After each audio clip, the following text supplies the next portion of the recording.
ہماری شریعت نے جوڈیشیل سسٹم کے بارے میں بہت تفصیلی رہبری کی ہے۔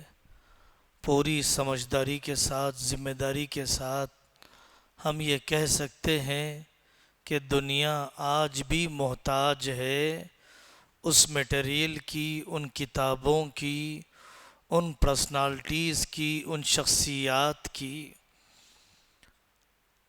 سنہرے فیصلے تقوی کی بنیاد پر اللہ تعالیٰ نے مسلم ججز کے دماغوں کو کیسے کھولا، حکمتیں کیسے الہام فرمائی۔ خیال ہوتا ہے میرے ایک کے سدھرنے سے کیا ہوگا، میں ایک سدھر جاؤں گا، دنیا کا بگڑا ہوا ایک انسان تو کم ہو جائے گا۔ بگاڑ کو دیکھ کر خاموش رہنے والا گونگا شیطان ہے۔ کتابوں میں واقعات ہیں۔ علی گڑھ کے ایک جج تھے، غلام الثقلین صاحب رحمۃ اللہ علیہ۔ محنت سے انہوں نے پڑھا تھا، مہینے کے 1-2 دن میں ہی اتنی فیس مل جاتی کہ مہینے کا گزارا ہو جاتا، تو باقی 29 دن وہ لوگوں کی خدمت کیا کرتے۔ قرآن پڑھتے ہوئے ان کا انتقال ہوا۔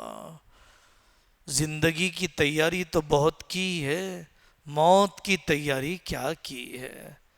ہر لائن کا تقوی الگ ہے۔ مفتی صاحب کا تقوی الگ ہے، وکیل صاحب کا تقوی الگ ہے، بیوی کا الگ ہے، ساس کا الگ ہے۔ ہم وکلاء کو اپنی لائن کا تقوی ہمیں سیکھنا چاہیے۔ حرام سے نگاہ نہیں ہٹے گی، حلال دروازہ نہیں کھلے گا۔ حلال دروازہ اسی لیے کھل نہیں پا رہا ہے کہ میری نگاہ حرام سے نہیں ہٹی ہے۔ کوانٹٹی پر مت جائیے، برکت پر جائیے۔ اللہ تعالی ہم سب کی حفاظت فرمائے۔ اب ہمارے اجلاس کی سب سے پہلی نشست ہمارے بہت ہی محترم قاضی اشفاق قاضی صاحب، مفتی اشفاق قاضی صاحب، جن کا تعلق بمبئی سے ہے اور بمبئی کی جامع مسجد میں بہت ہی مؤثر اور عملی کام انجام دے رہے ہیں۔ انگریزی زبان پر اچھا عبور ہے، Islamic finance, mutual fund, shares پر بھی، اور سائیکولوجی اور فیملی میٹرز پر بھی عملی کام بھی ہیں۔ سیکھنے کی ضرورت ہے۔ پورا دن آپ کے ساتھ رہیں گے، استفادہ کرنا ہے۔ وصیت کے سلسلے میں بڑی کوتاہی ہوتی ہے۔ عدالتوں کے جائیداد اور میراث کے جھگڑے ختم ہو جائیں گے اگر مسلمان وصیت پر عمل کر لیں۔ قانونی جتنی بھی رکاوٹیں ہوں میراث کے بارے میں، اس کو سنبھالا جا سکتا ہے وصیت کے ذریعے سے۔ ایمان والے کی 2 راتیں وصیت لکھے بغیر نہیں گزرنا چاہیے۔ واقعتاً اس کی طرف توجہ ہی نہیں ہوتی ہے۔ مفتی صاحب بتلائیں گے کہ اہمیت کیا ہے، طریقہ کار کیا ہے۔ رب العالمین والصلاة والسلام علی سید الانبیاء والمرسلین وعلی آلہ وصحبہ اجمعین۔ قال اللہ تعالی یا ایہا الذین آمنوا اتقوا اللہ وکونوا مع الصادقین۔ وقال النبی علیہ الصلاة والتسلیم لا وصیۃ لوارث، او کما قال علیہ الصلاة والسلام۔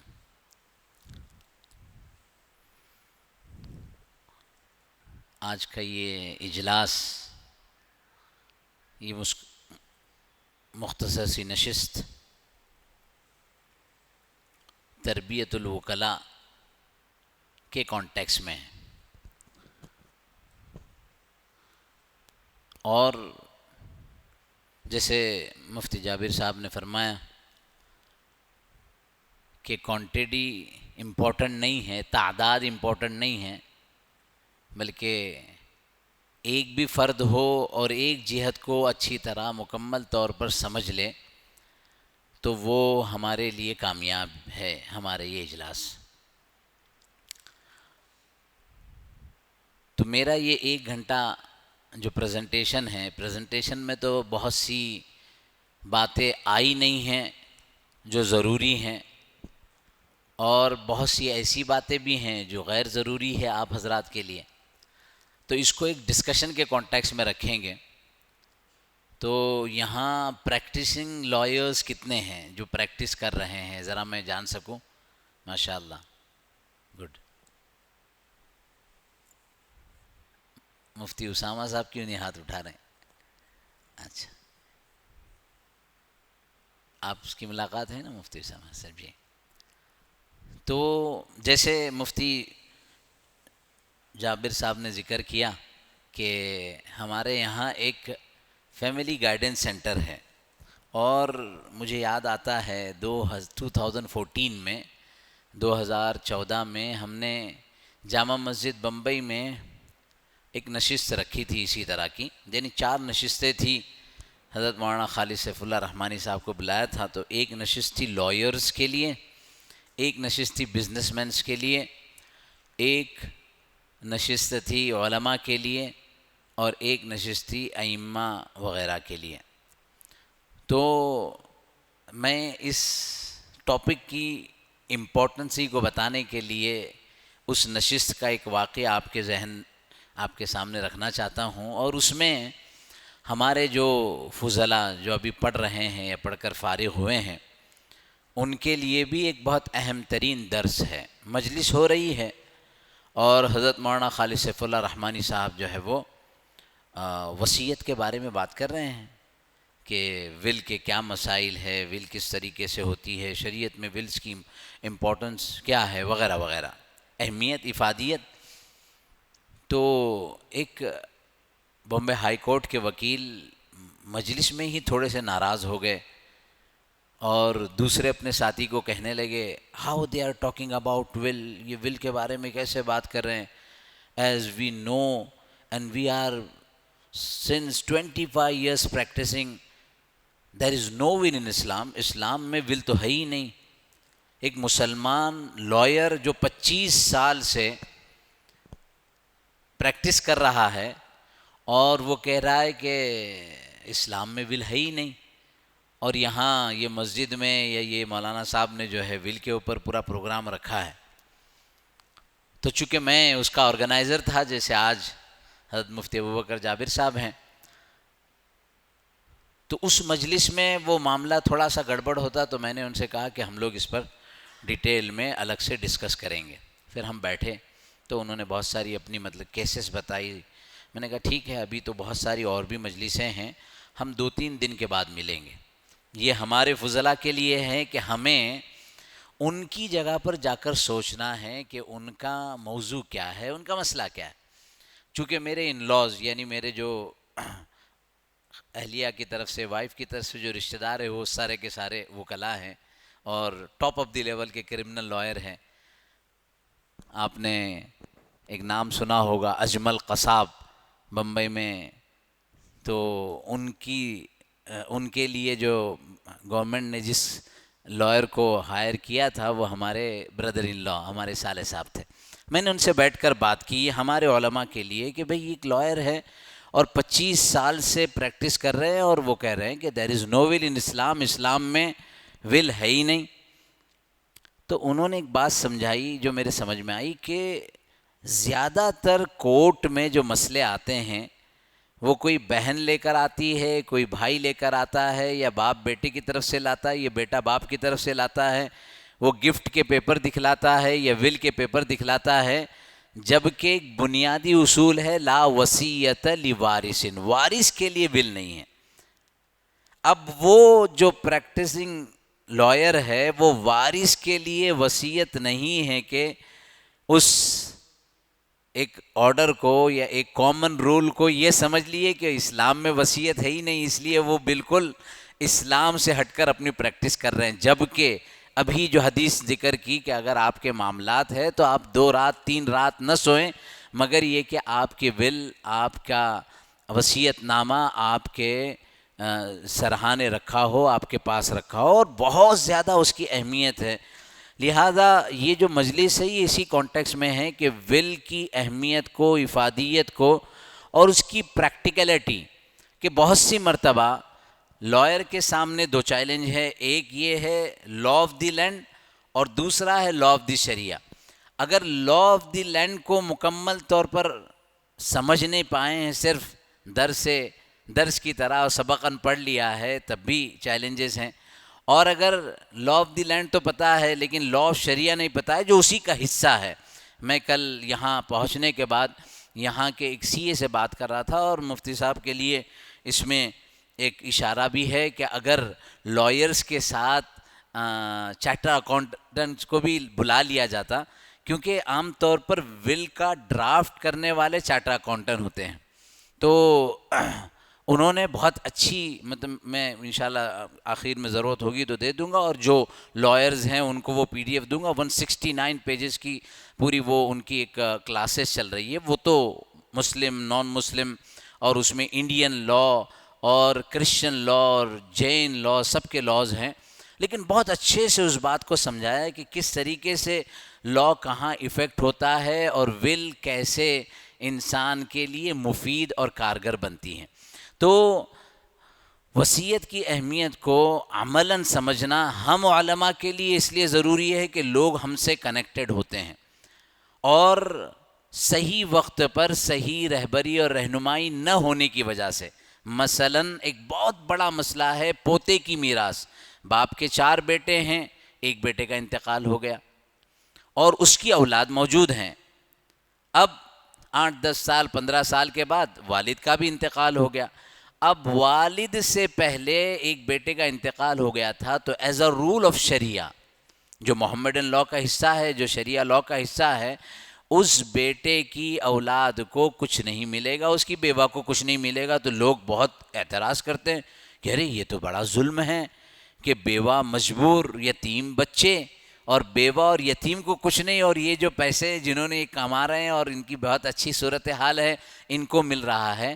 تو یہاں ہماری ذمہ داری ہوتی ہے کہ اس دادا کو اگر وہ صحیح وقت پر گفٹ کر دے، یا ان پوتوں کے لیے جو محروم ہو رہے ہیں ان کے لیے ول کر دے، تو مسئلہ حل ہو سکتا ہے. تو اس حیثیت سے ہم علماء کے لیے بھی، جو ماشاءاللہ میں تو کہتا ہوں کہ مفتی صاحب کا مدرسہ اور اس کے سارے جو ہے فضلاء وہ اصحاب الکافی کے ضمن میں آ جائیں گے ماشاءاللہ، تو اللہ قبول فرمائیں.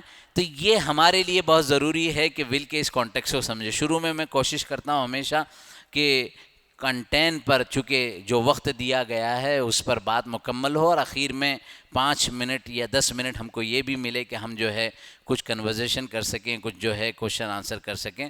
تو کچھ بیسک رولنگ جو جس موضوعات پر ہم بات کرنے والے اس کی تفصیلات آپ کے سامنے ہیں. وصیت کی اہمیت پر یہ جو مشہور حدیث ہے، من مات علی وصیت مات علی سبیل و سنہ ومات علی تقا ومن مات علی تقا و شہادت مات مغفورا لہ، یہ اور اس طرح کی کئی ساری روایات ہیں. اور صرف روایات کا موضوع نہیں ہے، موضوع مسئلہ یہ ہے کہ اس وقت ول کی نہ ہونے کی وجہ سے یا ول کے صحیح نہ ہونے کی وجہ سے، ول میں جو ایررز ہے صرف ایک لفظ کی وجہ سے، میں اور نے، اس لفظ کی وجہ سے اس کے میننگ بدل جاتے ہیں، اور جب وہ چیلنج ہوتا ہے کورٹ میں تو مسائل پیدا ہوتے ہیں، اور ان مسائل کو کیسے حل کیا جائے. تو میں یہ خیال سمجھتا ہوں کہ ہمارے یہاں چونکہ فیملی گائیڈنس سینٹر ہے اور تقریباً 12-15 سال سے چل رہا ہے، 8-10 سال سے تو ہمارے یہاں بہت سارے لائر، چارٹر اکاؤنٹنٹ. ایک مسئلہ آیا کئی ہزار کروڑ کا، بمبئی شہر ہے، بڑے بڑے لوگ وہاں ہیں، صرف ایک ول کو لے کر جو گجراتی میں بنا ہوا تھا، بہت اختلاف تھا. تو مجھے اس کے بہت سارے کنٹینٹس کو سمجھنے کی ضرورت پڑی کہ پہلے تو یہ لینگویج بیریئر ہے کہ لینگویج، پھر ہاتھ سے لکھا ہوا ہے، اس پر وٹنس کی کیا اہمیت ہے، رجسٹر ہونا ضروری ہے یا نہیں ہے. بات اخیر میں اس پوری بات کا خلاصہ یہ ہے کہ ول ایک ایسا ڈاکومنٹ ہے جس کے لیے رجسٹریشن کمپلسری نہیں ہے. اگر آپ نے ہاتھ سے ایک لائن لکھی ہے، صرف ایک لائن، اور اس کے خلاف کوئی دوسری، اس کے مخالف کوئی دوسری تحریر نہیں ہے، تو وہ ول ایکسیپٹڈ ہوگی. اس کے اوپر گواہ نہیں ہے تو اس کو ریجیکٹ کیا جائے، ایسا بھی نہیں ہے. تو ول صرف ایک تحریر یعنی ایک لائن لکھ دی جاوے، اس کے نہ لکھنے کی صورت میں اس کی اپنی وش، اس کے اپنے خیالات، اس کے اپنے مقصود، اس کو واضح کرنا یا سمجھنا انسان کے لیے مشکل ہوتا ہے. عام طور پر شروع میں ایز اے شریعہ کانٹیکس ہم یہ سمجھانے کی کوشش کرتے ہیں کہ لفظ ول، لفظ وصیت، اس کے عربی معنی کیا ہیں، اس کی وضاحت شروع میں کی ہے. اور وصیت میں ایک اہم ضروری امر یہ ہے کہ وہ تحریر ہونا چاہیے. اور آج کی یہ جو مجلس ہے، ظاہر ہے کہ ایک مجلس میں کتاب الوصیت یا انڈین سکسیشن ایکٹ کے اندر جو وصیت کے ول کے جو پورے چیپٹرز ہیں وہ ہمارے سامنے آ جائے، یہ تو ممکن نہیں ہے. لیکن سب سے اہم بات ہے کہ ول کے بارے میں ڈسکشن ہونا چاہیے. ول کے بارے میں لوگوں تک اس کی صحیح صورتحال پہنچائی جانی چاہیے.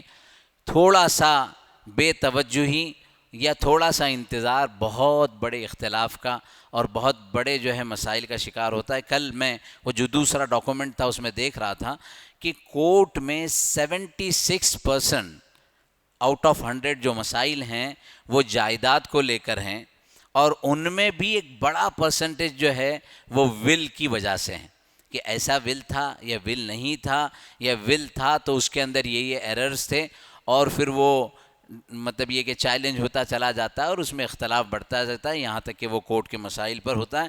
تو لہذا اس حیثیت سے اپنی ول کا مرتب کرنا اور اس کو محفوظ کرنا ضروری ہے. اب شروع میں کہ ول کی تعریف میں کیا کیا چیزیں آتی. کوئی شخص اپنی وفات کے بعد، بنیادی بات ہے کہ آفٹر مائی ڈیتھ، میری وفات کے بعد جس چیز کا میں اپنی جائیداد کے سلسلے میں فیصلہ کرنا چاہتا ہوں. اور ایک بات یہ بہت اہم ہے جو ہمارے لائرز کو پتہ ہونا چاہیے کہ ول، وصیت صرف جائیداد کے بارے میں، صرف جو ہے مالی امور کے بارے میں نہیں ہوتی ہے. وصیت اس سے اوپر ہے جس کے اندر اعمال کی وصیت ہوتی ہے، نیکی کی وصیت ہوتی ہے. اور ول ڈرافٹنگ میں اس کو بہت زیادہ اہمیت دینی چاہیے. جو لائرز وصیت کو ڈرافٹ کرتے ہیں، صرف ایک کانٹیکس جو مالی ہے وہ بہت اہم ہے تاکہ اختلاف نہ ہو، لیکن انبیاء علیہ الصلوۃ والسلام کی جو وصیت ہے اور اسلامک کانٹیکس میں اخیر میں اس کی کچھ مثالیں بتاؤں گا. تو اب دوسرا پوائنٹ ہے کہ وصیت کل جائیداد کے میکسیمم 1/3 میں ہو سکتی ہے، اور وہ بھی وارث کے علاوہ کسی اور کے لیے ہو سکتی ہے.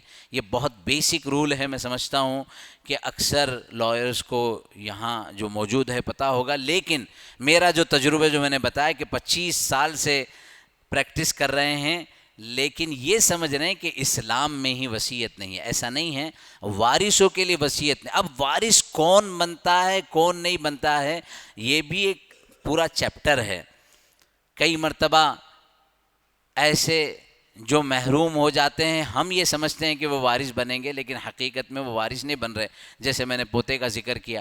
اور کئی مرتبہ ایسے لوگ وارث بن جاتے ہیں، جیسے وائف کا انتقال، ہسبینڈ کا انتقال ہوا اور بچے کوئی نہیں تھے، وائف ہے، تو ہسبینڈ کے بھائی بہن، لوگ یہ کہتے ہیں کہ وہ بھائی بہن تو زندگی بھر اس کے دشمن رہے، وہ تو جا کے وہاں لندن میں رہتا تھا، ان کا ان سے کوئی تعلق نہیں تھا، لیکن ایز اے شریعہ کانٹیکس وہ بھائی بہن جو ہے اس کے وارث بنتے ہیں. تو کون کب وارث بنتا ہے یہ بھی بہت اہم اور ضروری ہے. تیسرا بہت اہم پوائنٹ ہے کہ وصیت کب لکھی گئی ہے. اگر وہ مرض الوفات میں لکھی گئی ہے، یعنی آخری زمانہ جو اس کا ایسی بیماری جو بیماری موت تک چلی گئی، وہ بھی بہت امپورٹنٹ ہے کہ کس زمانے میں لکھی گئی. اسی طریقے سے ایک پوائنٹ جو یہاں نہیں آیا کہ لکھتے وقت اس کی ذہنی کیفیت کیا تھی. 99.9% تو آدمی اچھی حالت میں ہی لکھتا ہے، اور اکثر کورٹ میں لائرز اس کو ہی کیا کہتے ہیں، چیلنج کرتے ہیں، ذہنی کیفیت کو ثابت کرو. اسی لیے ایز اے انڈین لا یہ کوشش کی جاتی ہے کہ ڈاکٹر کی رپورٹ بھی ساتھ میں ہو کہ یہ بالکل ہوش و حواس میں تھا جس وقت اس نے وصیت لکھی تھی. اسی طریقے سے کچھ وصیت کے ضمن کی وہ باتیں ہیں کہ اس کے اوپر کوئی شرعی معاملات، مثلا نماز کے کفارے، روزے کے حکم اور حج کی ذمہ داریاں باقی ہے یا نہیں ہیں. تو وصیت ڈرافٹنگ میں بھی اس چیز کا خیال رکھنا چاہیے، اور وصیت کے امپلیمنٹیشن میں بھی اس چیز کا خیال رکھنا چاہیے. وصیت کی بات آ گئی, آپ نے وصیت کا فیصلہ کر دیا جبکہ پتہ ہے کہ وہ مالدار تھا اور اس نے جو ہے حج نہیں کیا تھا, اور ہم نے حج کا وہ اماؤنٹ وہاں سے مطلب یہ کہ اس کو تقسیم نہیں کیا, اس کو الگ نہیں کیا, تو ہمارے سے ایک بہت بڑی غلطی ہوگی بحیثیت عالم بھی اور بحیثیت لائر بھی. اب ہمیں اسلامی وصیت, ایک تو نارمل وصیت جو انڈین لاء کے اندر ہے, اور میں بار بار یہ بتانا چاہوں گا کہ سکسیشن ایکٹ الگ ہے اور محمدن لاء یا شریعہ لاء الگ ہے, وہ اسی کا حصہ ہے. اور ہم آج تک ابھی تک یو سی سی کی بات ایک الگ ہے, اور میں سمجھتا ہوں کہ شاید مفتی ابوبکر جابر صاحب بہت آگے کی نگاہیں دیکھ رہے ہیں اور سارے علماء اس طرف توجہ ہیں, تو اس زمانے میں تو اور زیادہ اس کی اہمیت ہوگی. جیسے وہ کنٹریز جہاں پر کامن لاء ہے, برطانیہ, یو کے, یونائٹڈ کنگڈم کامن لاء ہے, تو وہاں یو ایس اے, وہاں تو ایک مسلمان کے لیے لازمی امر بن جاتا ہے کہ وہ اپنی وصیت کرے. اور یہاں کی صورتحال بھی ایسی ہے, بلکہ اگر اپنے بچوں کو میراث بھی تقسیم کرنی ہے تو میراث کا جو کنٹریبیوشن ہے, بیٹے کے لیے ڈبل, بیٹی کے لیے سنگل, اور اگر وائف ہے تو اس کو ایگزیکٹ میراث کے کانٹیکس میں بھی دینا ہے, وہاں پر بھی وصیت کام کرتی ہے اس طرح سے کہ یہ حصہ اس کو دے دیا جائے, یہ حصہ اس کو دے دیا جائے. وہ شریعہ کانٹیکس میں پرسنٹیج ویسے ہی آ رہا ہے, لیکن امپلیمنٹیشن اس وصیت کی وجہ سے, اس ول کی وجہ سے آسان ہو جاتا ہے.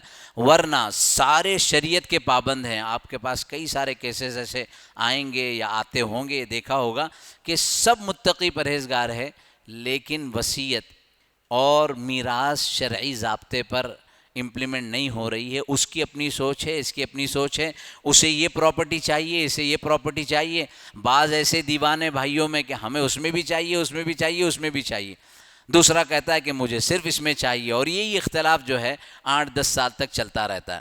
تو وصیت کی اسلامی تعلیمات کی حیثیت سے کیوں؟ اس لیے کہ اپنے وارثوں کے حقوق کا تحفظ ہو.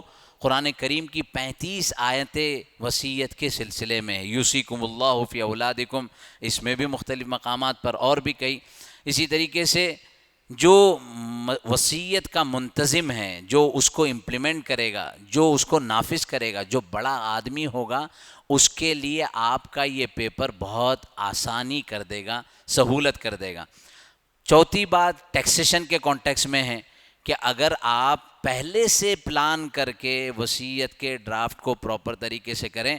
میں آج صبح ہی ایک بہت بڑے فائنانس کے آدمی کے ساتھ بیٹھا تھا, جو صرف انڈیا نہیں, چونکہ ان کے رشتہ دار 2 بھائی کینیڈا میں رہتے ہیں, ایک بھائی لندن میں رہتا ہے, ایک بہن امریکہ میں رہتی ہے, تو انہوں نے مجھے یو ای کا لاء بتایا. میرے پاس انہوں نے مطلب یہ کہ وہ پوسٹ مجھے بھیجی ہے. آج کل بڑا عجیب, آپ کے حیدرآباد میں بھی ہوگا یقیناً, ہمارے یہاں کوکن میں تو بہت ہیں, کہ لوگ جو ہیں انڈیا میں انویسٹ نہیں کر رہے ہیں. یہاں کے حالات مختلف ہے, پتہ نہیں کیا ہوگا, کھا جائیں گے, چوری کر لیں گے, تو لوگ بھاگ رہے ہیں یو اے ای, دبئی کے اندر پراپرٹیز خرید رہے ہیں. لیکن دبئی کی پراپرٹیز کے ساتھ اگر آپ کے پاس پراپر ول ڈیڈ نہیں ہے, تو آپ کے بعد اس پراپرٹیز کو آپ کے انہیریٹنس اور آپ کے وارثین تک پہنچانا اتنا بڑا چیلنج ہے جس کا ہم اور آپ اندازہ نہیں لگا سکتے. ہمیں قانون ہی نہیں پتہ ہے, اور اتنے صاف ستھرے قانون ہیں کہ آپ کی پراپرٹی, آپ کی انہیریٹنس اگر وہیں موجود ہیں تب تو ان کو ملیں گے, اس کے ملنے میں بھی بہت سارے شرائط ہیں, اور ایک بڑا پرسنٹیج جو ہے وہ ان کے اپنے لاء کے اعتبار سے چیریٹی اور بیت المال میں جائے گا. تو یہ معلوم کرنا چاہیے کہ ٹیکسیشن کا کیا نظام ہے اور ٹیکس کے اندر کیا سہولت وغیرہ ہوتی ہے. اسی طریقے سے نابالغ اور زیر کفالت افراد کی دیکھ بھال, بہت سارے ایسے بچے, جیسے اس پوتے کی بات کی گئی, اور بھی کہ بچہ چھوٹا ہے, 4 بھائیوں میں ایک بھائی بالکل 2 سال کا ہے, اور آگے یہ بتائیں گے کہ وصیت کب کب ریوائیو ہونی چاہیے. کسی آدمی نے ضرورت کے تحت, تقاضے کے تحت دوسرا نکاح کیا اور بچہ ہوا, کچھ بچے بڑے ہیں 50 سال کے اور دوسرا بچہ ہے 2 سال کا, تو یہاں اس کے حقوق کو کیسے آپ محفوظ کریں گے؟ وصیت کرنے کا موقع ان لوگوں کو دینا جو اسلامی میراث کے تحت وارث نہیں بن سکتے, جیسے میں نے ان کا ذکر کیا پوتے کا. صدقے جاریہ کرنے کا موقع. حدیث مبارکہ ہے کہ اذا مات الانسان انقطع عملہ، جب انسان مر جاتا ہے تو اس کے اعمال منقطع ہو جاتے ہیں مگر 3 چیزیں: صدقۃ جاریہ او علم ينتفع به او ولد صالح يدعو له. ہمارے یہاں فیملی فرسٹ میں 70 سال کا بوڑھا، 75 سال کا بوڑھا بھائیوں بہنوں کے اختلاف کو لے کر آتا ہے، یہ پراپرٹی میں میرا حق ہے، یہ میں نے محنت کر کے کمائی، یہ میرا انویسٹمنٹ ہے، میرے ابا کا اس میں کچھ بھی نہیں تھا.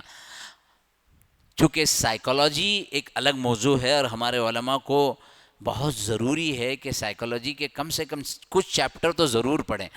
تو ہم as a psychology, as a علم النفس، نفسیاتی طور پر پہلے ان کو ذہن میں یہ کراتے ہیں کہ حضرت آپ کی عمر کتنی ہے؟ کہا 75 سال. میں نے کہا ابھی اور کتنے سال آپ رہنے والے ہیں؟ تو یہ کیا سوال ہے، میں وصیت کی بات کر کے آیا ہوں، میں اپنے حقوق کی بات کر رہا ہوں. آپ تو میں نے کہا دیکھو میری عمر بھی 46 ہے، لیکن مجھے نہیں پتا کہ میں 50 تک بھی پہنچوں گا یا نہیں. مجھے یہ بھی نہیں پتا کہ میں شام تک جیوں گا کہ نہیں، آپ کی اس مجلس سے پہلے ہی اٹھ پاؤں گا کہ نہیں. اور آپ 75 ہے تو ہم مان لیتے ہیں کہ آپ 100 ایئرز رہیں گے. نہیں 100 سال کیا بستر پہ رہنا ہوگا، مطلب اور تھوڑا کم کر لیجئے، 90 کر لیجئے. تو تھوڑا سا وہ کنفیوز ہوتا ہے کہ کیا کہنا چاہ رہے ہیں. میں نے کہا کہ آپ کی جو پرسنل پراپرٹی ہے اس میں اتنی اس کی مطلب یہ کہ اس کے اندر قوت ہے کہ وہ آپ کو ابھی کم سے کم 50 سال تک سرو کر سکتی ہے، 50 سال تک آپ کا خیال رکھ سکتی ہے. پھر آپ اس پراپرٹی پر اتنے جو جھگڑے کر رہے ہیں، یہ جھگڑے کرنے کے بعد، یہ حقوق لینے کے بعد کیا ہوگا؟ آپ کس کو دینے والے ہیں؟ اپنے پیچھے والوں کو. اور یہ جھگڑا آپ چھوڑ کر پیچھے جانے والے ہیں. تو مسئلے کو حل کرنے کے لیے کچھ دے کچھ لے، آگے پیچھے کر کر مسئلے کو حل کیا جائے. تو یہ اس وقت یہ ضرور سمجھانا ہے جو حدیث مبارکہ میں آتا ہے، فضائل میں بھی اکثر سنتے ہیں کہ مال تو وہ ہے جو ہم نے کھا لیا، کپڑا پہن لیا یا آگے بڑھا دیا. آگے کے لیے آپ نے کیا کیا ہے؟ اور یقین کریں اچھے لوگ جو بڑی انڈسٹریز رکھتے ہیں، بہت مال رکھتے ہیں، لیکن جب ان سے یہ سوال کیا جاتا ہے تو کہتے ہیں کہ اس طرح تو کبھی سوچا ہی نہیں ہم نے کہ ہم نے آگے کے لیے کیا کیا ہے. تو یہ صدقے جاریہ کے لیے بہت امپورٹنٹ ہے. اور ظاہر ہے کہ وصیت کا بنیاد وہی ہے کہ 1/3 میں مدرسہ، مسجد، خانقاہ اور ایسے تعلیمی ادارے یہ انسان کے بن جائے کہ جینا تو جینا ہے، وہ جینا کیا جس کے بعد کچھ نہیں ہے. ایسا مریں کہ آدمی مرنے کے بعد بھی لوگوں کو یاد رکھے. تو یہ بہت امپورٹنٹ ہے ول کے کانٹیکس میں کہ صدقے جاریہ کا موقع ملتا ہے. کئی لوگ قرض پتہ ہی نہیں ہے، اس ول کے اندر آئے گا کہ میرا اتنا قرض ہے، ورنہ 50 حج کر لیں، 100 عمرے کر لیں، بڑی بڑی مسجدیں بنا لیں، لیکن آپ کو سن کر ہمارے یہاں ایک مسئلہ آیا، چھوٹا سا قرض. اور کس کا؟ ڈرائیور کا. گاڑی سے اترے، اولا میں پیسے نہیں تھے تو 1100 روپے کا بل ہوا، تو اپنے ڈرائیور کو کہا کہ 1100 روپے دے دو. اب 1100 روپے اس نے دے دیے، قرض ہے اس کے اوپر. اور حضرت کی وفات ہو گئی، بڑے مالدار ہیں، لیکن یہ 1100 روپے کا قرض ان کی بڑی ساری عبادتوں کا بدل نہیں بن پائے گا. تو یہ اہتمام کرنا چاہیے کہ کسی کا قرض ہو. اسی لیے آپ نے دیکھا ہوگا کہ میت پر وفات کے وقت میں بھائی، باپ وغیرہ، بیٹے جو ہے اپنے میت کے سلسلے میں یہ کہتے ہیں کہ اگر کوئی حقوق ہیں تو. اور اخیر میں سب سے اہم ترین بات کہ عدالتوں میں غیر ضروری مقدمہ بازی، avoid unnecessary litigation in the court. عجیب صورتحال بن جاتی ہے کیونکہ مرنے والے کی وش، مرنے والے کی سوچ اور خیالات پتہ ہی نہیں ہوتی. ہم سب جانتے ہیں کہ 4 بیٹے ہیں، ہر بیٹے کی اپنی سوچ ہے. اب اگر بیٹے بھی وفات پا چکے ہیں، پوتے ہیں اور بھائی ہیں، بہن ہیں، وہ حقوق کے حقدار بن رہے ہیں، اتنا مشکل ہو جاتا ہے. اور جیسے میں نے یہ ریسرچ پیش کی کہ کورٹ میں ان کے لائر ہیں، ان کے لائر ہیں، تو اگر ہماری اپنی تحریر ہوتی یا ہمارے کلائنٹ کی تحریر ہوتی یا علماء کے پاس جو لوگ آتے ہیں. میں آپ کو گزشتہ سال کا واقعہ بتاؤں کہ جب ہم اس فیلڈ کے ماہر بنتے ہیں، میں نے ایک ڈاکومنٹ بنایا، ہماری فیملی فرسٹ میں اس کی ضرورت تھی تو ول کے کانٹیکس میں ایک ڈاکومنٹ بنایا. اب ڈاکومنٹ بنانے کے بعد چونکہ اس میں روزانہ مذاکرہ ہوتا ہے تو ذہن میں تازہ ہے معاملہ. ایک صاحب یہیں کے اتفاق سے حیدرآباد کے ہیں، ان کے حقیقی بھائی رہتے ہیں لندن میں، اور میرا سفر تھا لندن میں. ہترو ایئرپورٹ سے ہمیں جانا تھا بلیک برن. ان کا گھر درمیان میں تھا. یہ واقعہ میں ہمارے فضلاء اور علماء کے لیے ذکر کر رہا ہوں، درمیان میں مکان تھا، تو وہ بضد تھے کہ آپ بالکل آن دا وے ہیں، صرف جو ہے نا آپ ہائی وے روڈ سے 5 منٹ کے لیے اندر آئیں گے، ہم 10 منٹ ملاقات کریں گے، کیونکہ میں نے یہ سنا ہے ہمارے بہت سارے، چونکہ مولانا نے جیسے ذکر کیا کہ میرا یوٹیوب چینل بھی ہے فیملی فرسٹ کے نام سے، تو وہ دیکھا ہے، وہ کیا، تو میں ملنا چاہتا ہوں۔ حالانکہ ہم ملاقات کا جو وقت طے تھا 12 بجے دوپہر میں، اس سے 6 گھنٹہ لیٹ تھے، یعنی شام کے 6 بج گئے تھے، اور وہاں عام طور پر شام کے 6 بجے، اور یہ جو فرد تھا، یہ جو شخص تھا 82 ایئر اولڈ، 82 سال کی عمر ہے، 5 منٹ ملنا ہے، دل بالکل نہیں تھا۔ کہا کہ آگے ہم کو اور 4 گھنٹے ڈرائیو کرنا ہے، اور میرے ساتھ جو دوست تھے وہ بھی تھک گئے تھے، لیکن ان کی بار بار کی کالز کی وجہ سے دل یہ چاہا کہ چلیے ملنا چاہیے۔ اب وہاں پہنچے، انہوں نے کافی شاپ پر کہا کہ گھر پر چلنا چاہیے لیکن آپ جلدی میں، ٹھیک ہے کافی شاپ پر ہم کافی پئیں گے، چلیں۔ میں نے ان کو ایک جملہ کہا کہ 82 ایئرز ہیں، کب آئے تھے؟ 52 سال پہلے آئے تھے، یہاں بھی پراپرٹی ہے، یعنی انڈیا میں، حیدرآباد میں، دلی میں، وہاں بھی ہے، بچے کتنے اتنے ہیں، وغیرہ وغیرہ۔ میں نے کہا آپ نے ول بنائی ہے اپنی؟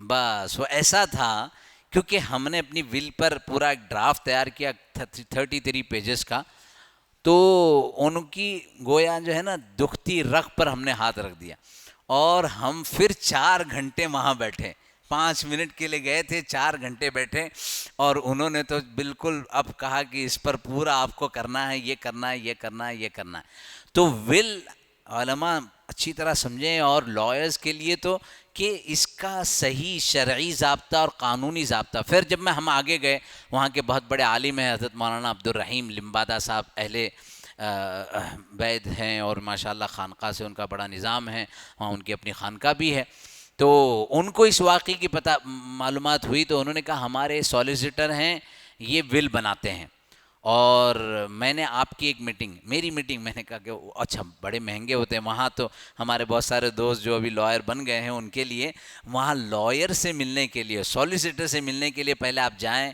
کافی پئیں، وہ وقت ختم ہے۔ جیسے آپ کی بات شروع ہو جائے گی، ان کی ایک 2 وے گھڑی ہوتی ہے، وہ اس کو سٹارٹ کر دیتے ہیں، ٹک ٹک ٹک، وہ جو ہے ٹائم شروع ہو جاتا ہے، جتنا ٹائم ہوگا اتنی اس کی جو ہے نا چارجز ہوں گی۔ ابھی چند دن پہلے ہم بہت مشہور لائر ہیں، مسلم پرسنل لاء بورڈ کے نام لینا چاہتا تھا لیکن نہیں لیتا ہوں، تو ہماری مسجد کا ایک میٹر تھا، دوستی یاری میں، محبت میں، ہمارے مبین سولکر صاحب وہ بھی لائر ہیں، انہوں نے ان سے میٹنگ سیٹ کی، اور ہم لوگ جو ہے مسجد کے موضوع پر، اور یہ جو ہے قبول اسلام کے موضوع پر جو ہے ان سے ہم نے 1 گھنٹہ 35 منٹ بات کی، اور جب نکلنے لگے تو وہ جو پروفیسر تھے تو انہوں نے ان سے سوال کر لیا کہ آپ کی کوئی فیس وغیرہ، تو انہوں نے کہا 75,000 روپیز، 75,000 روپے آپ جمع کر لیں۔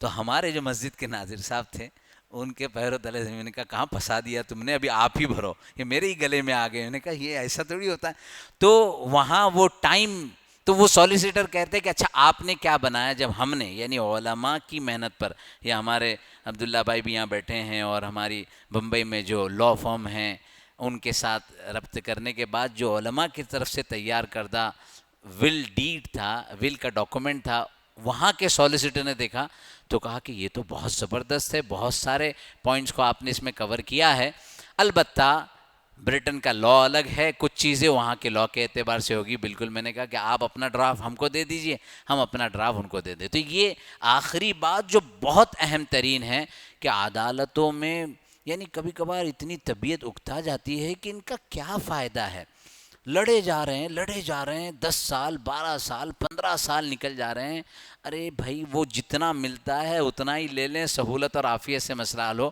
اور اس وقت اتنی دعا نکلتی کہ یہ مرنے والا کاش ایک پیپر بنا کر چلا جاتا تو سب کے لیے یہ مصیبت سے چھٹکارا ہو جاتا۔ تو یہ بہت اہم ہے کہ غیر ضروری مقدمہ بازی سے بچا جا سکے۔ کچھ جو ہے ریفرنسز جو قرآن کی آیتوں کے ہیں اور حدیث کے ہیں، اس کی بہت زیادہ، چونکہ ماشاءاللہ علماء بھی ہیں۔ اب وصیت کے اہم اصول جیسے ذکر کیا، بہت ساری باتیں تو آ گئی کہ 1/3 سے زیادہ منتظم کہتے ہیں وصی کو، جو اس کو ایگزیکیوٹ کرتا ہے، اس کے لیے 1/3 1/3 سے زیادہ کی گنجائش ہرگز نہیں ہوتی، وہ اس تک ہی محدود رہے گا جب تک وارث خوش دلی سے اس کی اجازت نہ دے۔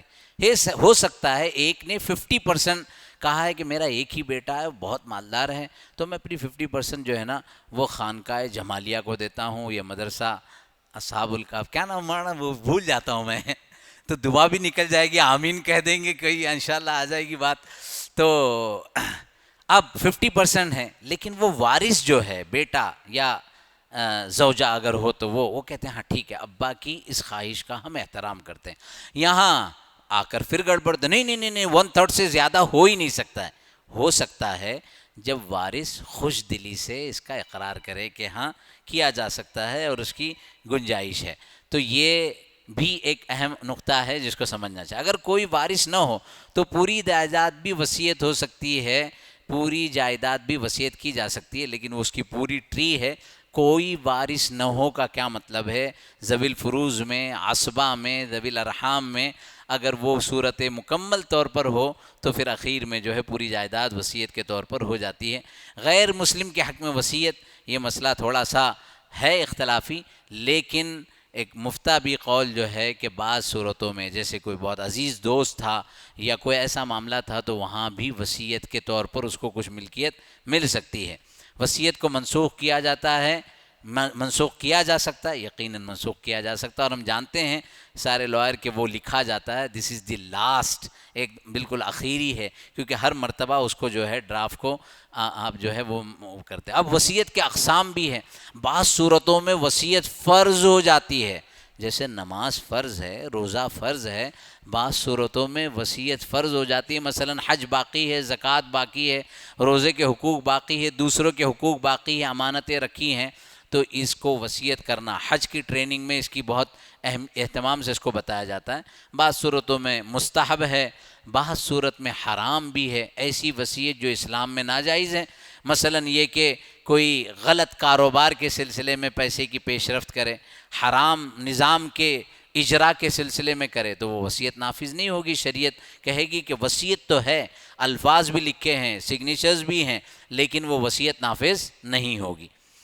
اب ہمیں اپنی وصیت اپڈیٹ کب کرنی چاہیے؟ یہ ایک اہم سوال ہے، کب لکھنا چاہیے، کب اس کو اپ گریڈ کرنا چاہیے، کب اپڈیٹ کرنا چاہیے، یہ سمجھنا کہ مالدار ہی وصیت کرتا ہے ایسا نہیں ہے، ہر فرد کو وصیت کرنا چاہیے۔ جیسے میں نے ذکر کیا کہ وصیت کی مختلف جہتیں ہیں، اور عمر کا کوئی تقاضا نہیں یہ سمجھنا کہ میں بوڑھا ہو جاؤں اور بال سفید ہو جائے اس کے بعد ہی وصیت کرنا چاہیے۔ ابھی پرسوں کی بات ہے، 2 دن پہلے، حیدرآباد کا پرسوں نہیں، ہمارے یہاں پرسوں کا مطلب فکس ہوتا ہے 2 دن پہلے، اس 3 دن پہلے کو ترسو کہتے ہیں، کیونکہ میں نے یہاں پڑھا ہے پرسوں کی بات ہے۔ ارے پرسوں کب گئے تھے آپ حج پر؟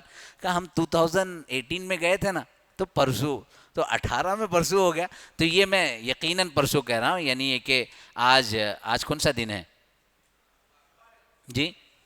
سنڈے ہے، تو جمعہ کے دن جو ہے ہمارے ایک قریبی رشتہ دار پوپی زاد بھائی کے بچے کا انتقال ہوا، 41 ایئرز اولڈ، بائک پہ تھا، بائک سلپ ہو گئی اور کچھ ہلکا سا مار لگا، نہ کوئی بڑا ایکسیڈنٹ کچھ بھی نہیں، اور جو ہے وفات ہو گئی۔ تو اس ضمن میں کہ انسان یہ سمجھے کہ بڑھاپے میں ہی وصیت ہو، ایسا نہیں ہوتا ہے۔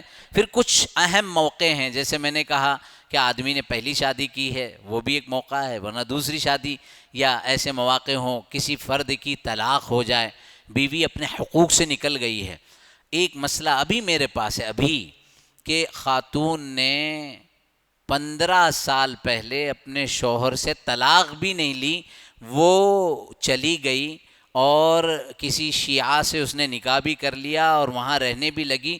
15 سال اس شوہر اور بیوی کا کوئی تعلق نہیں تھا، لیکن پہلا نکاح جو ہے وہ کورٹ میرج ہوا تھا، قانونی طور پر وہ بیوی آج تک اس کی بیوی ہے، جبکہ حقیقت میں وہ اس کے ساتھ 15 سال سے ہے بھی نہیں، لیکن اب جو ہے یہاں چیلنج ہے، اس لیے کہ مرنے والے نے کوئی ول ڈرافٹ نہیں کیا۔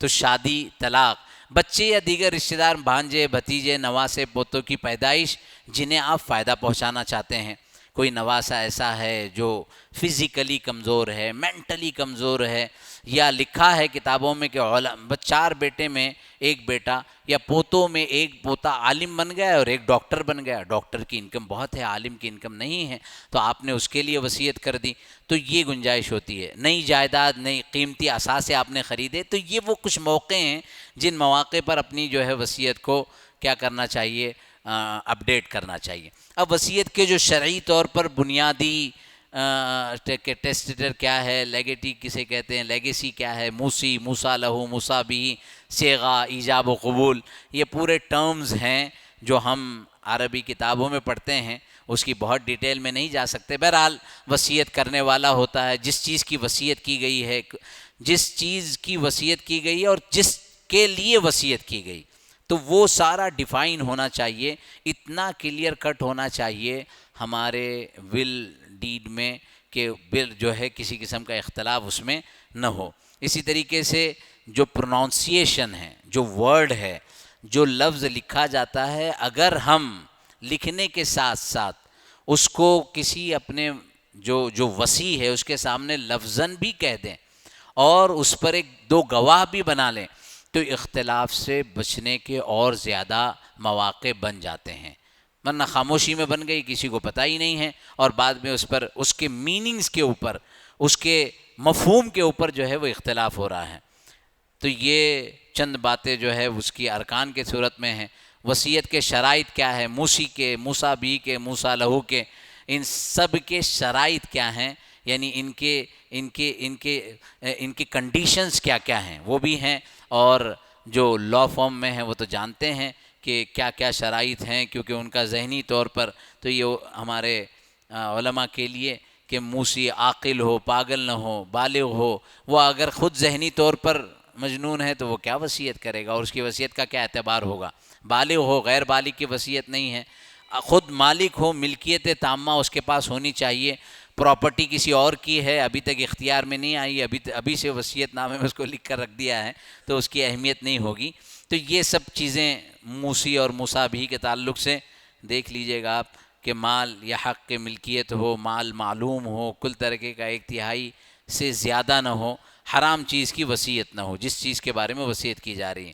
صیغہ، اس کے پرونانسیشنز، اس کے ورڈنگز بہت کلیئر ہونے چاہیے، اس کا میننگ ڈیفائن ہونا چاہیے۔ تعلیق بالموت، موت کے بعد، ورنہ زندگی میں اگر دے دیا تو پھر وہ ہبہ کے احکام ہوں گے۔ یہ بھی سمجھنا ضروری ہے سی اے کو یا لائر کو کہ گفٹ، ول اینڈ میراث، انہیریٹنس، یہ تینوں میں تھوڑی بہت بہت باریک لائن ہے۔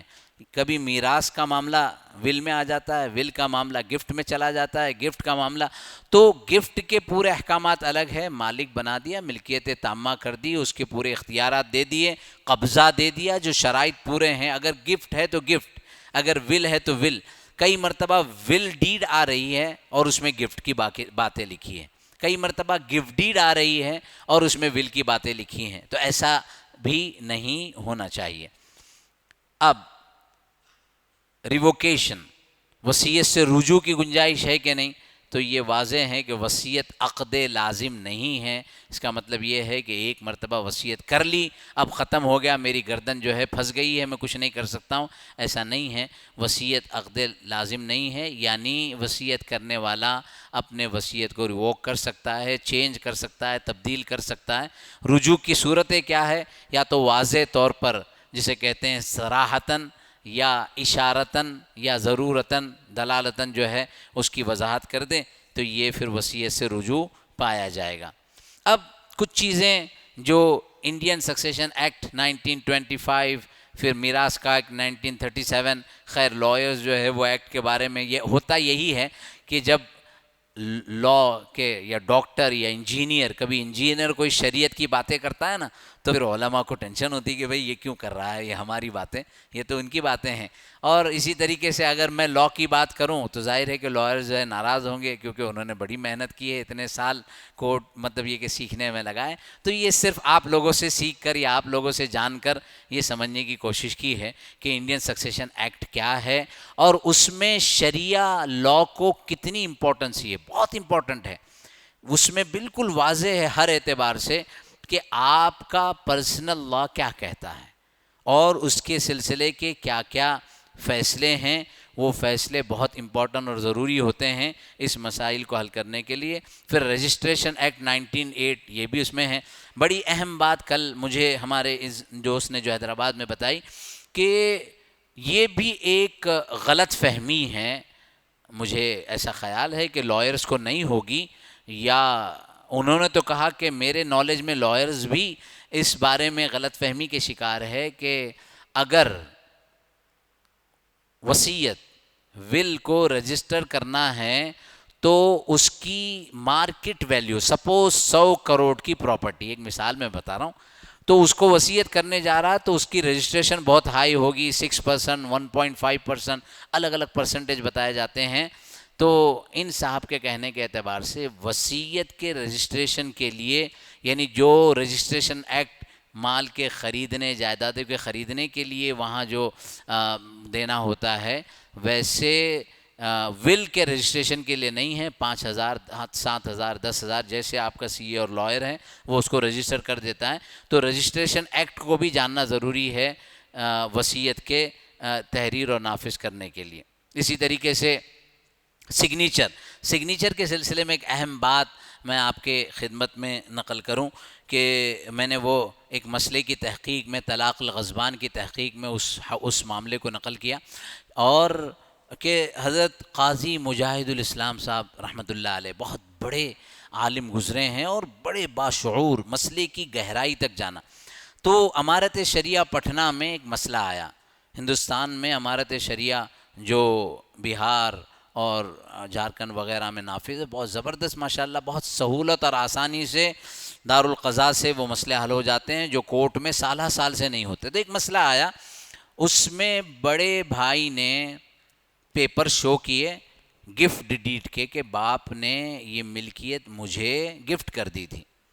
3 چھوٹے بھائی، بیوی، ان کی اولاد پریشان کہ یہ شخص 20 سال سے والد سے بات نہیں کرتا تھا، والد کی اور اس کی اتنی دشمنی تھی، والد اس کو ایک آنکھ نہیں باتے تھے، کیسا ممکن ہے کہ والد نے اس کو گفٹ کیا ہو؟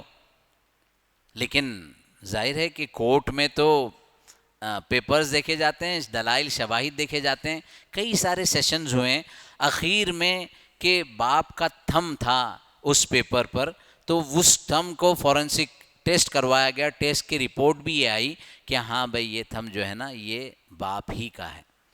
اتنا سب ہونے کے بعد قاضی صاحب لکھتے ہیں کہ میرا دل بہت بے چین تھا کہ سارے دلائل اس بڑے بیٹے کے حق میں بن رہے ہیں، لیکن دل بالکل نہیں مانتا کہ باپ نے اس بڑے بیٹے کو دیا ہوگا اور اپنی بیوی اور بچوں کو جو ہے اس طرح محروم کیا ہوگا، اور گفٹ ڈیڈ ہے، زندگی میں سب کچھ دے کر نافذ کر دیا۔ تو حضرت قاضی صاحب کہتے ہیں، اور یہ بہت، اگر اس پورے محاضرے میں آپ کو کوئی بات اہم اور ضروری نہ لگی ہو تو یہ بہت اہم ضروری بات ہے، اور پوری باتوں میں سے کسی بات کو آپ یاد نہ رکھیں تو اس ایک بات کو یاد رکھیں جو درس حدیث میں ہمارے مولانا نے بھی ذکر کی کہ قاضی صاحب کا دل بہت بے چین تھا، ہے نا، کہ منصف ہونا چاہیے، کہ دل تو یہ کہتا ہے کہ چھوٹے بچوں کا حق ہے، اور یہ بڑے بھائی نے تو اتنے سارے دلائل پیش کر دیے ہیں۔ کہتے ہیں میں 2 دن سے بے چین تھا، صبح میں آخری فیصلہ تھا، فائنل ڈیسیجن کا ڈے، رات میری بڑی بے چینی کے عالم میں، رات کبھی سوتا کبھی اٹھتا، 2 رکعت نماز پڑھی، دعا کی، دل اور بے چین ہوا۔ اچانک اللہ نے دل میں ایک بات ڈالی، اس بات کے آنے کے بعد دل بہت مطمئن ہو گیا۔ صبح میں 9 بجے کا سیشن تھا، وہ سارے لوگ آ گئے، قاضی صاحب نے ذرا دل کے کانوں سے سنیے، اس شخص کو، اس بڑے بھائی کو اپنے چیمبر میں بلایا، اپنے خاص روم میں بلایا، اور ایک اپنے خاص انداز میں باپ سے، بیٹے سے کہا کہ اللہ کی قسم کھا کے کہو کہ کیا تم نے اپنے باپ کی وفات کے بعد تھم لے کر اس پیپر پر نہیں لگایا تھا؟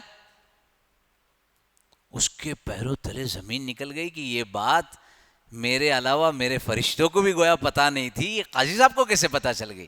سوچئے، یعنی باپ کے مرنے کے بعد اس نے پیپر گفٹ کے پچھلی تاریخوں کے سیٹ کر کے رکھے تھے، اور باپ کے مرنے کے بعد اس کا تھم خاموشی میں اور موقع دیکھ کر لے لیا تھا، اور سارے گواہی اور سارے پیپرز اس کے بن رہے تھے. تو وہ کانپنے لگا. پھر اس نے معافی مانگی. پھر اس کو سمجھایا کہ دیکھو اس طرح تو تمہاری آخرت برباد ہو جائے گی, تم کیا کر رہے ہو, اور مسئلے کا قضیے کا صحیح حل ہوا. تو اگر آپ کے اندر یہ جذبہ ہوگا کہ مسئلے کی گہرائی تک جائیں اور اہل حق کو حق دے دیا جائے, تو پھر ماشاءاللہ آپ صحیح فیصلہ کر سکیں گے. انڈین سکسیشن لاء کے کچھ چیزیں. آخری بات, یہ بہت پیاری حدیث ہے. حضرت ابن عمر رضی اللہ تعالیٰ عنہ فرماتے ہیں, نبی اکرم صلی اللہ علیہ وسلم کا فرمان ہے, جب کسی مسلمان کے پاس وصیت کے قابل کوئی چیز ہو, جیسے میں نے ذکر کیا امانت ہے, رہن ہے, نماز باقی ہے, روزہ باقی ہے, یعنی کسی کا لینا دینا مالی حق اس کے ذمے ہو, اس کے لیے جائز نہیں ہے کہ وصیت لکھے بغیر یا اس کو محفوظ کیے بغیر 2 راتیں بھی بسر کرے. یہ بخاری شریف کی حدیث ہے. ہمیشہ وصیت تحریر کر کے محفوظ رکھنا اور بوقت ضرورت اس کو اپڈیٹ کرنا, اس میں ترمیم کرنا, یہ رسول اکرم صلی اللہ علیہ وسلم کا حکم ہے. وصیت لکھنا ایک ایسا محرک موٹیو ہے جو انسان کو ہر وقت موت اور آخرت کی یاد دلاتا ہے. اب کن کن چیزوں کی وصیت؟ حقوق اللہ اور حقوق العباد. کتنی نمازیں روزے اس کے ذمے ہیں, حج فرض ہو چکا ادا کیا نہیں, گزشتہ کتنے سالوں کی زکوٰۃ یا صدقہ فطر ہے, بیوی کا مہر.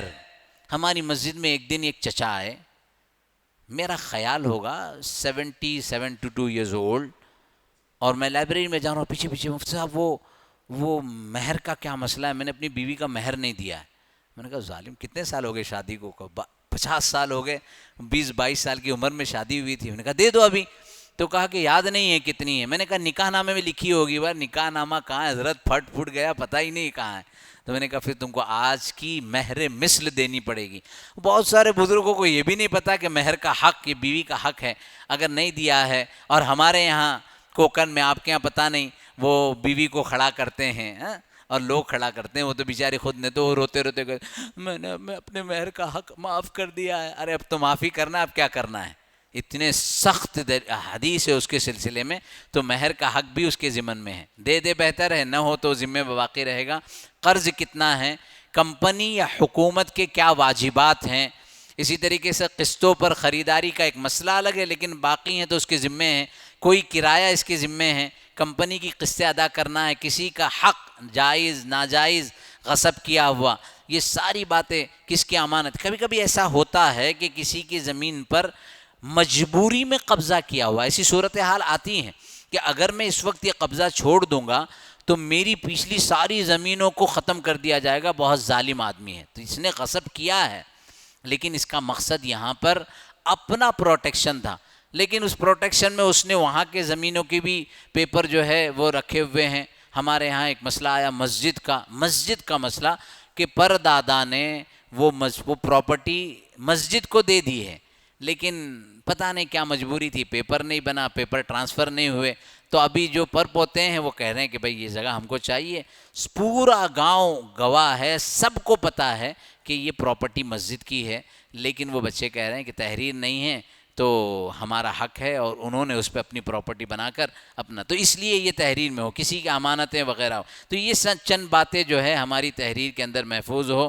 اور وصیت تحریر کرنے کے وقت میں لائرز کے لیے علماء تو کرتے ہیں کہ بسم اللہ سے ابتدا کرے, شہادتیں تحریر کرے, قیامت کا تذکرہ ہو, آخرت کا تذکرہ ہو, بعد الموت کا تذکرہ ہو, اور اس کے بعد وصیت ڈرافٹ کریں. تو یہ اہمیت ہوگی کہ یہ وصیت صرف دنیاوی امور کے لیے نہیں ہے, کیونکہ ہماری دنیا تو بہت مختصر ہے. یہ وصیت ہماری آخرت کے لیے ہے, ہمارے بعد الموت کی حیات کے لیے ہیں. تو یہ وصیت کے ضمن میں چند باتیں جو یہاں وہاں سے ذہن میں آئی, اور مفتی ابو بکر جابر صاحب نے کہا کہ بھائی یہ مرتب کر کے پیش کریں. امید کرتے ہیں کہ آپ کو اس سلسلے میں اس میں کچھ مفید باتیں, کچھ ضروری باتیں آپ کے گوش گزار ہوئی ہوں. لیکن سب سے اہم باتیں جو بیچ میں نے نکتہ کہا کہ وصیت لکھنے والا, خود اپنی وصیت بنانے والا, خود وصیت پر وصی بننے والا, خود وصیت کو ایگزیکیوٹ کرنے والا, ان سب کے سامنے ایک بیسک 1 لائن سامنے ہونی چاہیے کہ آخرت. اگر آخرت کا جذبہ ہوگا اور اللہ کے سامنے اپنی پیشی کا احساس ہوگا تو آدمی ہر معاملے میں انصاف سے کام لے گا، ورنہ بہت سارے ایسے مسائل ہوتے ہیں کہ جس میں ایسی صورت بن جاتی ہے کہ نہ خدا ہی ملا، نہ وصال صنم، نہ یہاں کے رہے نہ وہاں کے رہیں، زمین کی اہمیتیں ختم ہو جاتی ہیں، حیثیتیں ختم ہو جاتی ہیں۔ آخری بات، بنگلور کی ایک بہت بڑی پراپرٹی ہے اور بہت بہت بہت اس کے اندر گنجائش ہے کہ امت کا بہت بڑا کام ہو سکتا ہے، لیکن ایک وصیت کے دو معنی کی وجہ سے دو الگ الگ گروپ بنے ہوئے ہیں، وہ گروپ کسی ایک بات پر نہیں آتے ہیں جس کی وجہ سے نہ ان کا فائدہ نہ ان کا فائدہ، اور وصیت کرنے والے کا جو مقصد تھا کہ امت کا فائدہ ہو اور ایک بہت بڑا کار خیر ہو، وہ بھی اس میں رکا ہوا ہے۔ تو اگر آخرت ہمارے سامنے ہوگی اور اللہ کے سامنے کھڑے ہونے کا احساس ہوگا تو یقیناً یہ ول ڈیڈ، یہ ول کے بنانے میں ہم اس کو مد نظر رکھیں گے۔ اللہ تبارک و تعالی ہمارے لیے ان امور کو سمجھنے اور عملی زندگی میں جاری اور نافذ کرنے کی توفیق عطا فرمائے۔ وما علینا الا البلاغ، وصلی اللہ وسلم علی نبینا محمد وعلی آلہ وصحبہ اجمعین۔ جی، آخر کے 5 منٹ میں کسی کو کوئی سوال کرنا ہو، کوئی بات پوچھنی ہو، یہ یا اس سے ہٹ کر ہمارا موضوع اصل تو فائنانس ہے، اسٹاک ایکسچینج کی شرعیہ ایڈوائزری ہیں، تو پہلے تو یہ اہم موضوع ہے۔ جی آگے آ جائیے، ماشاءاللہ میں تو پہلے ہی بلانے والا تھا لیکن تاکہ پیچھے والوں کو اور سہولت ہو سکے۔ جی جی، فرض وصیت سے کیا مراد ہے؟ یعنی وصیت کے حکم الگ الگ ہے، کبھی فرض، کبھی مستحب، کبھی حرام۔ فرض وصیت سے کیا مراد ہے؟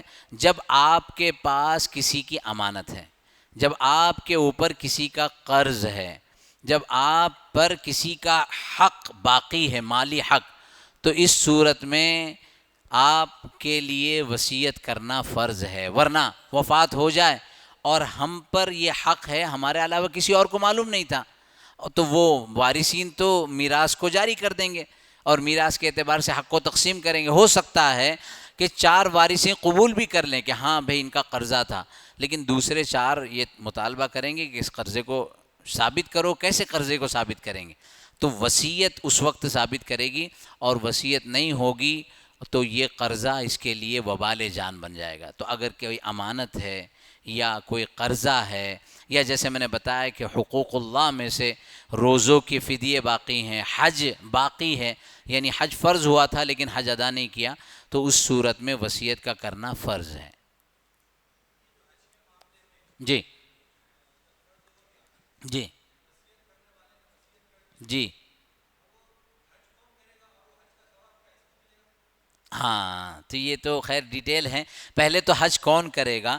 یہ جو وصی ہے نا، ایگزیکیوٹ کرنے والا، اس کو وہ حقوق دیے جائیں گے، وہ تحریر میں ہی ہوں گے کہ کس کو حج کرانا، ورنہ 4 بیٹوں میں سارے کئے کام کریں گے تو کون کرے گا؟ پھر اس کے شرعی مطلب ضابطے میں شرائط بھی ہیں کہ اس شخص کا پہلے اپنا حج ہوا ہو، تو حج کون کرے گا یہ مستقل ایک باب ہے کہ اس کا پہلے حق ہوا ہو، اور وصی طے کرے گا کہ کس کو حج کرنا ہے، اور اس کے اعتبار سے اس کو کیا کروایا جائے گا۔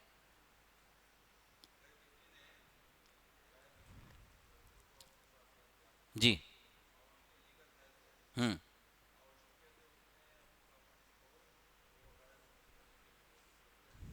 ہوں جی ہوں 1/3 میں، 1/3 میں جو لکھا تھا نا، 1/3 میں وہ اس کا حق بنے گا، اور امید ہے کہ اس 1/3 کی وصیت ملنے کے صورت میں انشاءاللہ وہ جو ہے اسلام بھی قبول کر لے گا۔ یہاں انجمن اسلام جو بمبئی کا ادارہ ہے، وہاں اس طرح کا قضیہ آیا اور ماشاءاللہ پھر جو ہے وہ شخص جو ہے اسلام میں اعمال کے اعتبار سے بہت آگے بڑھ گیا، تو 1/3 میں نافذ ہوگی۔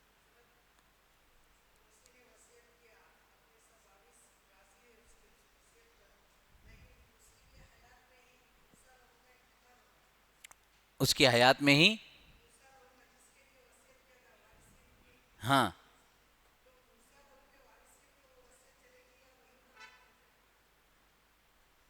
موسیٰ لہو، جن کے لیے وصیت کی گئی تھی، اگر تمام ورثاء اس کے لیے رضامند ہو، جیسے آپ کہہ رہے ہیں، پہلا آپ نے لفظ کہا کہ تمام ورثاء اگر رضامند ہو تب تو کوئی مسئلہ ہی نہیں، لیکن اگر ورثاء رضامند نہیں ہیں تو یہ سوال ابھی میرے ذہن میں بھی، ہر سوال کا جواب تو نہیں ہے، اس سوال کو انشاءاللہ دیکھیں گے کہ موسیٰ لہو میں سے کوئی اگر وفات پا چکا ہے تو کیا اس کے وارثوں میں ہوگا یا نہیں ہوگا. ہاں ہاں، تو یہ ہمارے محمد اللہ میں ہمارے عبداللہ بھائی بتا دیں گے انشاءاللہ. جی دیکھ کے گروپ میں ڈال دیں گے جواب، حضرت فرما رہے ہیں. ٹھیک ہے. بہت اچھا، بہت اچھا. جزاکم اللہ احسن الجزا. میرے بھائیوں، ہمیں اس بات کا زیادہ احساس ہونا چاہیے کہ ایک ایک موضوع کئی گھنٹے چاہتا ہے. اگر شریعت کو سنایا جائے، سماج کی نوعیت کو سنایا جائے، اگر قرآن اور قانون کو سنایا جائے تو بہت لمبے وقت کو چاہتا ہے. کافی ذہنی طور پر اپنے آپ کو تھکا کر ان بھائیوں نے اپنے موضوع کا حق ادا کرنے کی کوشش کی ہے. حادثہ آنے کے بعد، جھگڑا شروع ہونے کے بعد سلجھانے کے لیے جتنا وقت دیا جاتا ہے اس سے کم وقت لگتا ہے وصیت میں، اس سے کم وقت لگتا ہے گائیڈ کرنے میں. ہمیں اپنے آنے والے ساتھیوں کو اس کی طرف متوجہ کرنا چاہیے. ہمارے یہاں ایک علاقہ ہے وٹے پلی، وہاں کے ایک ایڈوکیٹ صاحب نے اپنے والد کا وصیت نامہ بتایا. آج بھی اس کے الفاظ پڑھتے ہیں تو روح کانپ جاتی ہے. باپ نے لکھا، بچوں یہ حصے فلانے فلانے کے ہوں گے، شریعت اور سنت پر جمے رہو، محبت پیار سے رہو، روز محشر ملاقات ہوگی. وصیت ایسے بھی ہوتی ہے. کتابوں میں امام ابو حنیفہ کی وصیتیں، ہمارے قریب کے بزرگ حضرت مولانا عاقل صاحب رحمۃ اللہ علیہ نے وصیت کی کہ فلانی جگہ پر رسم و رواج کے بغیر دفن کیا جائے. وصیت کی بزرگوں نے، حضرت مولانا یوسف صاحب رحمۃ اللہ علیہ نے، اگر میرا انتقال ٹرین میں بھی ہو جائے تو وہیں پر گاؤں میں دفن کر دینا، آئندہ کے گاؤں کا انتظار نہ کرنا. قاری صدیق صاحب رحمۃ اللہ علیہ نے وصیت کی، میرا انتقال ہو جائے، مدرسے کے طلباء کی تعلیم کو بند نہ کرنا قرآن خوانی کی محفل کے لیے. اس دن جو پڑھا گیا وہی مجھے بخش دینا، سبق نہ روکنا، کلاس نہ روکنا. ایک والد صاحب سے ملاقات تھی، انہوں نے اپنے بچوں سے کہا، بچوں میرے جنازے کا بھی دن ہو، اپنے قرآن سنانے کی تراویح کا ناغہ نہ کرنا. ہم ٹونک گئے. وہاں کے ایک بڑے قاضی صاحب سے ملاقات ہوئی، عالم صاحب، ریاست ٹونک کے بڑے عہدیدار، اونچا خاندان. میں سعودی چلا گیا تھا، وہاں پر ریال کی دوڑ میں لگ گیا تھا. ایک دن دادا جان خواب میں آئے، بڑے عالم دین، اور یہ فرمایا کہ جاؤ اپنے علاقے کی ذمہ داری کو سنبھالو. صحابہ کرام نے خواب میں آ کر وصیت کی. حضرت ثابت بن قیس بن شماس رضی اللہ عنہ کا واقعہ حدیث کی کتابوں میں موجود ہے. ہمیں اپنی ذاتی زندگی کے لیے بھی اور قوم کے لیے بھی وصیت کے مسائل کو پوری اہمیت کے ساتھ، اہتمام کے ساتھ سیکھنا چاہیے، پہنچانا چاہیے.